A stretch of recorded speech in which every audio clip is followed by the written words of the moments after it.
Bon, on va passer maintenant à un deuxième exemple type sur les séries de Fourier. Donc là, vous avez un signal qui perd cette fois-ci. Elle est périodique. La période ici, c'est 2π. Bon, et la définition du signal, elle est donnée ici. Son expression sur l'intervalle 0π. Alors, on va commencer par la représentation graphique. Donc, vous allez bien sûr graduer en pi ici, vu que la période, c'est 2π. Alors, on va mettre 2π par là, moins π.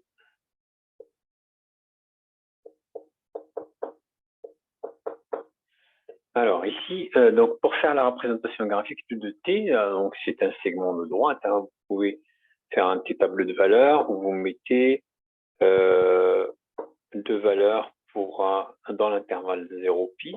On va mettre par exemple 0 pour t égale à 0, ça fait 0. Pour t égale à pi, ça fait 2π.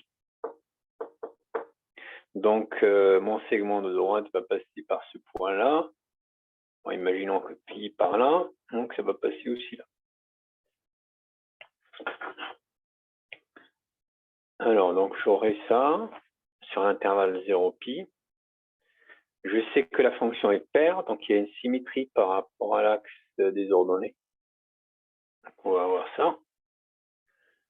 Et vu que la fonction est périodique de période de π, donc ce graphique-là va se reproduire indéfiniment.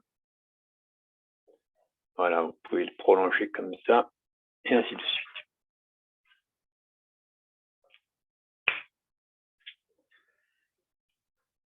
Alors, deuxième question, on vous demande de calculer à 0. Donc, vu que la fonction de signal est paire, donc on aura 2 sur t, l'intégrale de 0 à t sur 2, f de t dt, et alors ça nous fera 2 sur 2π.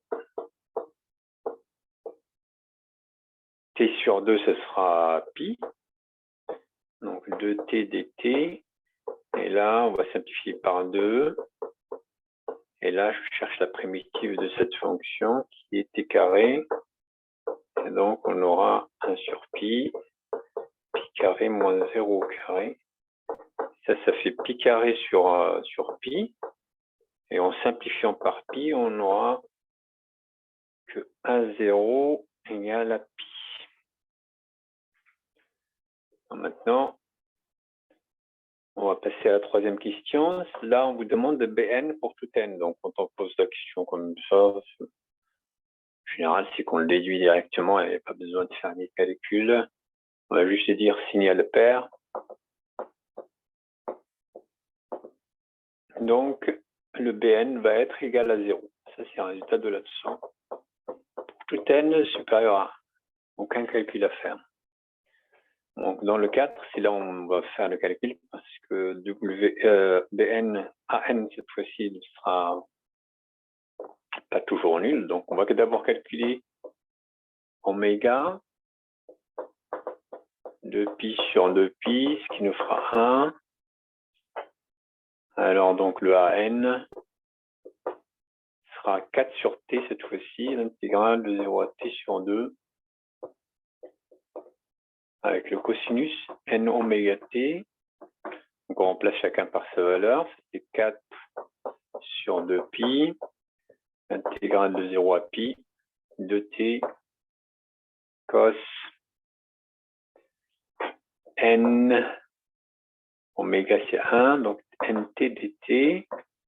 Bon, ça, c'est pas facile à calculer. On vous le donne après dans l'énoncé 1. On va vous dire, bon, d'abord, je fais sortir le 2 ici. Ça fait 8 sur 2π. L'intégrale de 0 à pi de t cos nt dt. Moi, je simplifie par 2 ici. Comme ça me fera 4 sur pi. L'intégrale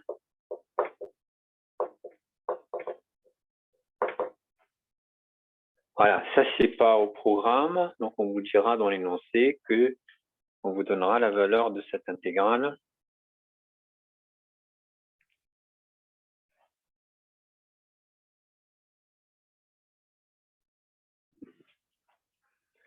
Alors donc cette intégrale, elle est égale à cos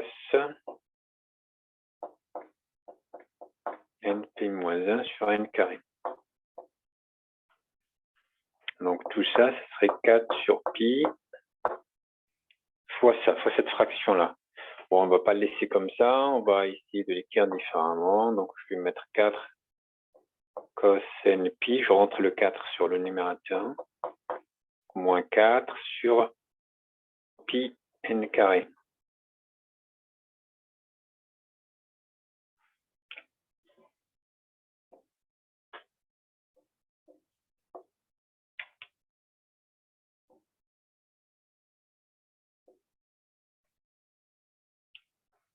Voilà, c'est ce qui nous intéresse. Donc le AN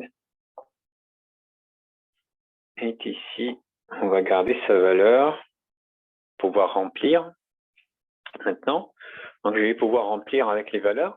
Bon, le A0 égale à pi, donc je remplis cette partie-là. Bon, je sais déjà que les BN, B0, ça n'existe pas. Par contre, les autres, vu que signal est pair, ils sont tous nuls.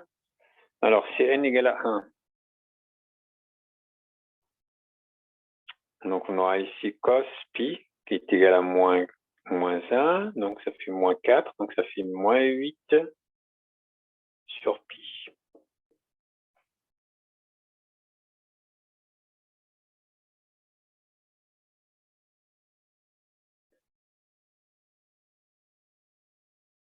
C'est n égale à 2, ça fait 0.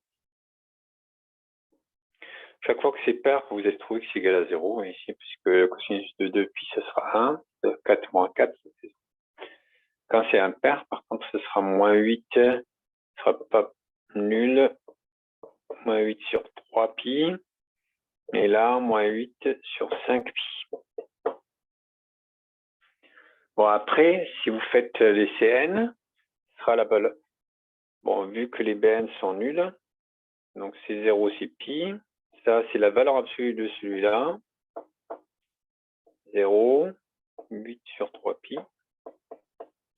0 et 8 sur 5pi. Alors, on prend juste la valeur absolue des CN ici, ce sera juste la valeur absolue des AN qui sont non nuls.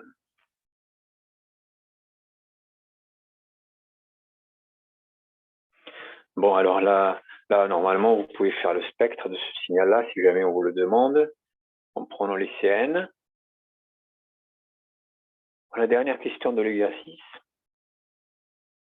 On vous demande de la valeur approchée de la valeur efficace. Donc, la valeur efficace, normalement, on sait que au carré, c'est A0 carré plus la formule qu'on vous donnera si jamais il y a besoin.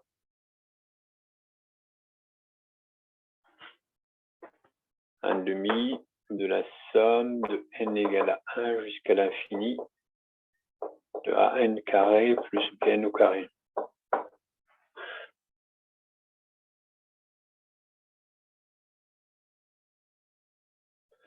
Bon, ça c'est la formule qui est l'égalité. Mais si vous voulez juste avoir une valeur approchée, vous pouvez aller jusqu'à 5 par exemple. Bon, on vous dira jusqu'à où il faut aller. Donc ça fait pi carré plus 1 demi. Donc tous les termes, on remplace ici. Donc on aura 8 sur pi au carré. Ceux qui sont pas nuls là. 8 sur 3 pi au carré et plus 8 sur 5 pi au carré. Bon, après, je vous laisse calculer cette valeur-là et vous prenez sa racine carrée. Donc, la valeur efficace, vous pouvez dire que c'est à peu près égal à la racine carrée de tout ce que vous avez là. Pi carré, donc